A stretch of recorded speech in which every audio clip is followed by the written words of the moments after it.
नमस्कार, मी उज्ज्वला सर्वांचं स्वागत करते। आज आपण नाचणी तांदूळ एकत्र भिजू घालून खूप सारा नाश्ता तयार होते बघा, पौष्टिक अशा पद्धतीने नाचणी तांदूळ मी रात्रीचं भिजत घातलं होतं। मी रात्री घाला नाही तर सकाळचं घातलं, 5 तास घातलं तरी चालेल।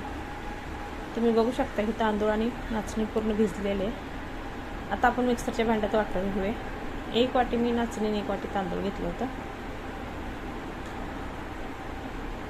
अर्धे आपण आता वाटून घेणार आहे आणि हेच पाणी वापरायचं, आपल्याला दुसरं पाणी नाही वापरायचं। हे पाणी पौष्टिक आहे आणि भिजल्यामुळे आंबलेलं पाणी आहे बघा। या पाण्यात टेस्ट उतरलेले नाचणी तांदळाची। तर मिक्सरमधून वाटून घेऊया आपण। तर अशा पद्धतीने मी वाटून घेतले, तुम्ही बघू शकताय किती बारीक ही झालेलं आहे बघा। तार घेऊन दाखवते तुम्हाला किती बारीक झालेलं आहे।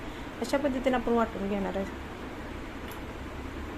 आता आपण एका भांड्यात काढून घेऊया ती वाटलेलं।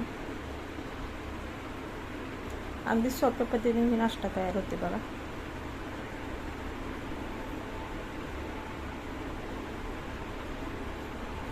आता आपण राहिलेलं पण वाटून घेऊया।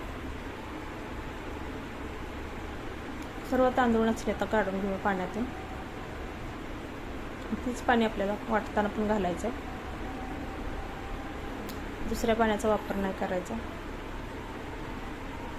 अशा पद्धतीने मी वाटून घेतले बघा सर्व। आता आपण वाटून घेतले, 2 वेळाच वाटून घेतले मी। आता मिक्सरच्या भांड्यात पाणी घालूया आपण आणि ते पाणी सोडते टोप्यात। भांडं थोडंसं पाण्यानं आपण पांगळून घ्यायचं।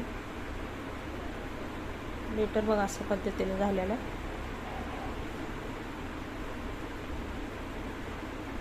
चवीपुरतं मीठ घालूया। वाटून असं का आपल्याला 10-15 मिनिटाचं ठेवायची गरज नाही, लगेच केलं तरी चालते। मिक्स करून घेऊया। आता मी तवा ठेवला गॅसवर, तेल लावून घेऊया आपण। आता अशा पद्धतीने आपण आता सोडून घेणार आहे। फुलपात्र भरून घ्यायचं, तुम्ही पळीने पण सोडू शकता। तर मला तर इजी वाटतं फुलपात्र्याने सोडायला।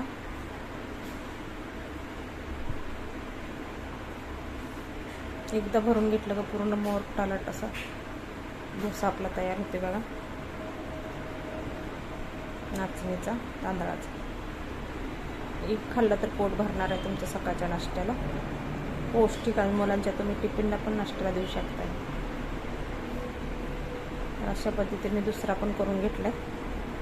झाकण ठेवून घ्यायचं आणि वाफ काढून घ्यायची। लगेच खालच्या बाजून आपलं भाजून निघतो। एक साईडनंच भाजून घेतलेलं आहे, दुसऱ्या बाजून वाफलून निघलेलं आहे। असा कुरकुरीत मऊ लुसलुशीत डोसा तयार झालेला आहे। अगदीच लहान मुलापासून वयस्कर माणसंसुद्धा खाऊ शकतात। एकदम नरम झालेला आहे बघा, मऊ लुसलुस। आणि मी चटणी पण बनवून घेतली खोबऱ्याची आणि डाळ्याची। रोज रोज उपमा पोहे खाऊन कंटाळा आला तर तुम्ही अशा पद्धतीने पौष्टिक डोसा बनवू शकता। कशी वाटली रेसिपी लाईक करा, सबस्क्राईब करा। अशाच नवीन नवीन रेसिपीमध्ये भेटू आपण। रेसिपी बघितल्यावर धन्यवाद, बाय बाय।